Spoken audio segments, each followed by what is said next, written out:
જય શ્રી કૃષ્ણ. આજના વિડીયોમાં આપણે પવિત્ર પાવનકારી પુરુષોત્તમ માસની કથાનો અધ્યાય 11મો શંકરનું વરદાન તથા પુરુષોત્તમ માસની કથા શ્રેષ્ઠ દાનની કથા વાર્તા સાંભળીશું. બોલો ભગવાન પુરુષોત્તમની જય, ત્રિકમરાયની જય. આપણે રોજ પુરુષોત્તમ માસની કથા તથા અધ્યાય સાંભળી અને પુરુષોત્તમ માસમાં આ પુણ્યનું ભાથું બાંધીએ છીએ. તો ચાલો સાંભળીએ અધ્યાય 11મો શંકરનું વરદાન. સૂત પુરાણી બોલ્યા, હે મુનિ શ્રેષ્ઠો, ઋષિ કન્યા મેઘાવતીએ ભગવાન શંકરની ઉગ્ર તપસ્યા શરૂ કરી દીધી. સૂર્ય ગ્રીષ્મ ઋતુમાં આવતા તે 5 અગ્નિઓની વચ્ચે બેસતી, હેમંત ઋતુમાં શીતળ જળમાં બેસતી, ફક્ત પાણી બહાર પોતાનું મોઢું રાખતી, ચોમાસામાં જમીન ઉપર દર્ભાસન પાથરી શરીરે કંઈ પણ ઓઢ્યા વગર સૂતી. તે આહારમાં ફક્ત સવાર સાંજ ધુમાડો જ લેતી. આ રીતે તેણે 9000 વર્ષ સુધી તપ કર્યું. આટલી ઉગ્ર તપસ્યાથી ભગવાન શંકર મેઘાવતી ઉપર પ્રસન્ન થયા. તેમણે પોતાનું સ્વરૂપ પ્રગટ કરી મેઘાવતીને દર્શન આપ્યા. મેઘાવતી તપના લીધે દુર્બળ થઈ ગઈ હતી, છતાં ભગવાન શંકરનું દર્શન માત્રથી તે ઉત્સાહિત થઈ ગઈ. તેનું શરીર કૃશ થઈ ગયું હતું, છતાં તેમાં શક્તિનો સંચય થયો. તે ઊભી થઈ અને ભગવાન શંકરની પૂજા કરી અને વિનયપૂર્વક સ્તુતિ કરતા કહેવા લાગી, હે પાર્વતીપતિ, હે દીનાનાથ, હે ભોળાનાથ, હે શંભુ, આપને નમસ્કાર હો. સૂર્ય, ચંદ્ર, અગ્નિરૂપ ત્રિનેત્રવાળા, મુંડમાળવાળા અને સર્પને ધારણ કરનાર ત્રિશૂળધારી, હે પ્રભો, મારા તમને નમસ્કાર છે. સંસાર સાગરમાં ડૂબેલા માનવીઓ આપને શરણે આવે છે, તેમ હું પણ આપને શરણે આવી છું. બાણાસુરના સર્જક અને અલક રાજાની મરેલ પત્નીને સજીવન કરનાર નાથ, આપના ગુણ ગાવા દુર્લભ છે. ભક્તોના શત્રુઓનો સંહાર કરનાર, સંસારનો અવાગમનનો નાશ કરનાર, જન્મ મરણને હરનારા એવા આપને વારંવાર નમસ્કાર કરું છું. ભગવાન શંકરે મેઘાવતીની સ્તુતિથી પ્રસન્ન થઈ અને કહ્યું, હે તપસ્વીની, તારી જે કાંઈ ઈચ્છા હોય તે દર્શાવ. હું તારા ઉપર પ્રસન્ન થયો છું. તું જે માંગે તે આપવા હું તૈયાર છું. ભગવાન શંકરનું આ વચન સાંભળી ઋષિકન્યા બોલી, હે દીનદયાળુ, જો આપ મારા ઉપર પ્રસન્ન થયા હો તો મને પતિ આપો, પતિ આપો. હું પતિ માંગુ છું, માટે મને પતિ આપો, પતિ આપો. મારી બીજી કોઈ ઈચ્છા નથી. ત્યારે ભગવાન શંકર બોલ્યા, હે કન્યા, તે 5 વાર પતિની માંગણી કરી, તેથી હવે તને 5 પતિ થશે. તેઓ દાનવીર, શૂરવીર અને ધર્મવીર હશે. મેઘાવતી ભગવાન શંકરનું આ વિચિત્ર વરદાન સાંભળી અને સ્તબ્ધ બની ગઈ. તેને આ સાંભળી ઘણું દુઃખ થયું. તેણે કહ્યું, હે કૈલાસપતિ, મેં વરદાનમાં માંગ્યું શું અને આપે આપ્યું શું? એક પતિને 5 પત્ની હોય તેવું તો મેં સાંભળ્યું છે, પણ એક સ્ત્રીને 5 પતિ હોય તેવું મેં ક્યાંય સાંભળ્યું નથી. હું આપને આવું વરદાન ન આપવા વિનંતી કરું છું. ત્યારે ભગવાન શંકર કહે છે, હે કન્યા, મારા વરદાનમાં ફરક નહીં પડે. આ જન્મમાં નહીં તો આવતા જન્મમાં 5 પતિ અવશ્ય થશે. તે મહામુનિ દુર્વાસાના આદેશનો અનાદર કર્યો અને પુરુષોત્તમ માસના વ્રતની અવગણના કરી. તેના ફળરૂપે આ બધું બનવા પામ્યું છે.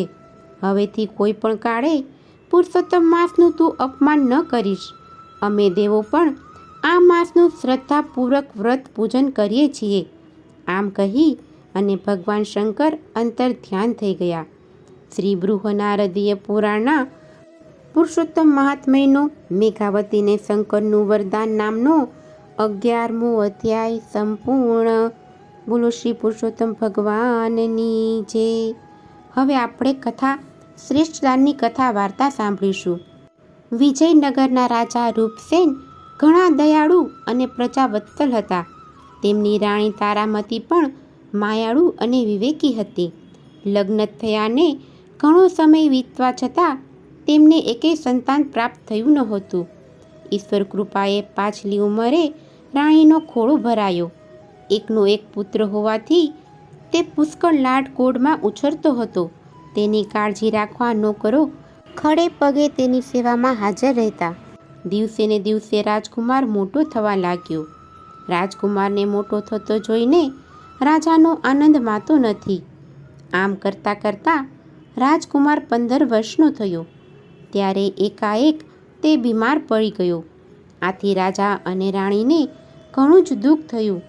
કુંવરને સાજો કરવા માટે રાજાએ દેશ પરદેશથી વૈદ્યોને બોલાવ્યા, જોગી જતી અને ભુવાઓને પણ બોલાવ્યા, પણ કોઈ ઉપાય કુંવર સાજો થતો નથી. રોગ તો દિવસે ને દિવસે વધવા લાગ્યો. કેટલાય ઉપાય અજમાવી જોયા, પણ કુંવરની તબિયતમાં જરાય ફેર પડતો નથી. રાજા અને રાણી કુંવરની પથારી પાસે 24 કલાક બેસી રહે. નથી રાજ્યના કારોબારનું ધ્યાન આપતા કે નથી ખાતા નથી પીતા. બેઠા બેઠા ભગવાનને પ્રાર્થના કરે છે કે હે પ્રભુ, મારા દીકરાને સાજો કર કે મને લઈ લે. આમ ને આમ દિવસો વીતતા જાય છે. એક દિવસની વાત, મધરાતનો સમય હતો. રાજા અને રાણી કુંવરના બિછાના પાસે ચોખા ખાતા ખાતા બેઠા હતા. ત્યાં રાજાને એક ગેબી અવાજ સંભળાયો કે હે રાજન, તારો કુંવર કોઈ દવાથી સાજો નહીં થાય. જો તેને કોઈ ઉત્તમ દાન મળે તો જ તે સારો થાય તેમ છે.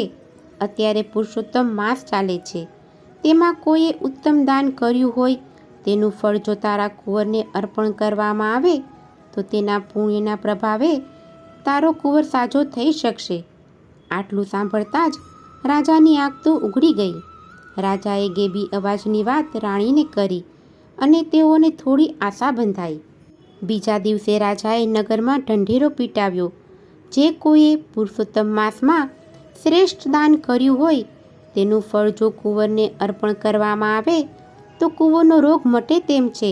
માટે આ ઢંઢેરો સાંભળી જેમને રાજ્ય માટે ભાવના અને ભક્તિ હોય તે પોતાનું ફળ આપી રાજવંશને બચાવી લેવા પ્રયત્ન કરે. રાજા તેની કદર કરશે. નગરમાં ઘણા ધર્મિષ્ઠ માણસો હતા, ઘણા દાનવીર હતા. એ બધા રાજમહેલે આવવા લાગ્યા.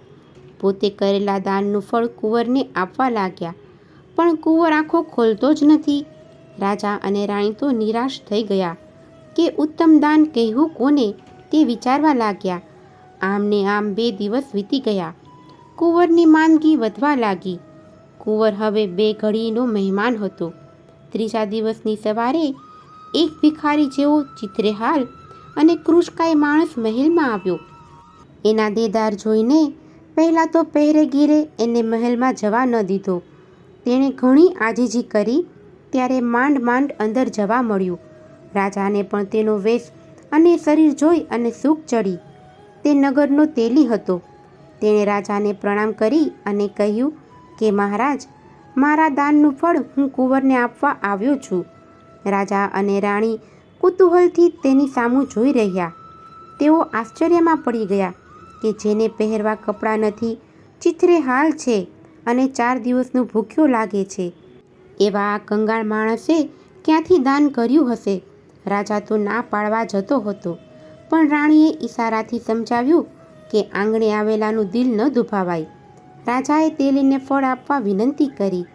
તેલીએ તો જમણા હાથમાં જળ લઈ અને કહ્યું કે હે પુરુષોત્તમ ભગવાન, આ પુરુષોત્તમ માસમાં જે દાન કર્યું છે એ જો આપને ઉત્તમ લાગતું હોય તો હું તેનું ફળ રાજકુંવરને આપું છું. તેને સાજો કરવો ન કરવો તે આપની ઈચ્છા. આટલું કહી તે પાણી કુંવરના મોં ઉપર છાંટતા કુંવરે તો આંખો ખોલી અને ચારે બાજુએ ટગર ટગર જોવા માંડ્યું. પછી રાણી પાસે પાણી માંગ્યું. રાણીએ તેને પાણી પીવડાવ્યું. પાણી પી અને પથારીમાં બેઠો થયો. આ બધું ક્ષણમાં જ બની જતાં રાજા અને રાણી તો હર્ષ ઘેલા થઈ ગયા. રાજા રાણીની આંખમાંથી તો હર્ષના આંસુ વહેવા લાગ્યા અને તે બંને તેલીના પગમાં પડી ગયા. કુંવર પણ ઊભો થઈને તેલીના પગમાં પડ્યો. રાજાએ તેલીને બીજા દિવસે આવવાનું કહી રથમાં બેસાડી અને તેના ઘેર મોકલ્યો. બીજા દિવસે દરબાર ભરાયો. રાજાએ તેલીને પોતાની પાસે બેસાડ્યો અને પછી પૂછ્યું, ભાઈ, તારો દેખાવ કંગાળ લાગે છે.